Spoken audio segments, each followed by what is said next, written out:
In Havana watched the inauguration on television. They are curious to see what a Trump administration will mean for the future of the communist island.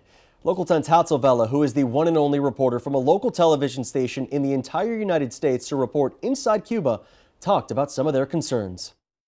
Cubans here on the island did get to see live coverage of the inauguration, but it wasn't through state-run television. They were able to see it through Telesur, which is a network comes out of Venezuela. Later on, at around 1 o'clock through their midday newscast, Cubans were told of the inauguration of Donald Trump. It was the fifth story in the newscast, but if you go out on the streets, Cubans know really well what is happening.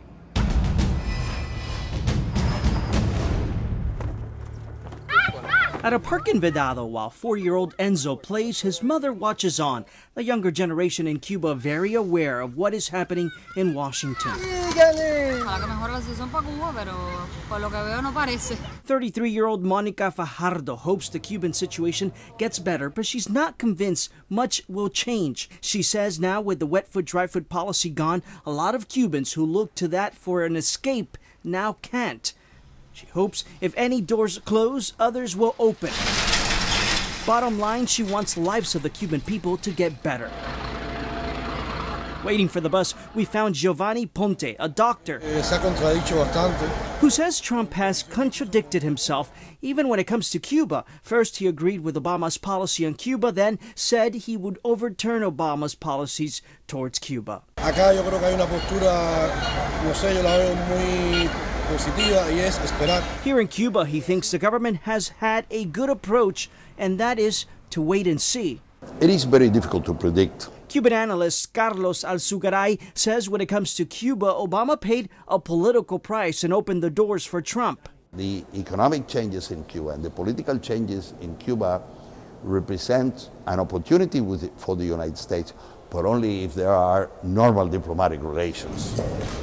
Already, both countries have signed close to 20 agreements, but the critics of Obama say the U.S. has not received really anything in return from Cuba.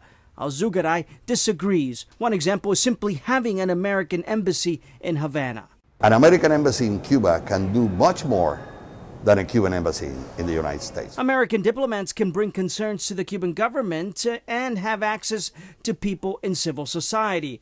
If you ask members of Ladies in White, Coco Fariñas, and other high-profile dissidents, they'll tell you another story. The feeling here on the island is that Donald Trump has quite an agenda, and Cuba is probably not at the top of the list, so it could be weeks before we see anything when it comes to U.S.-Cuba relations. For now, reporting in Havana, Hatzel, Local 10 News.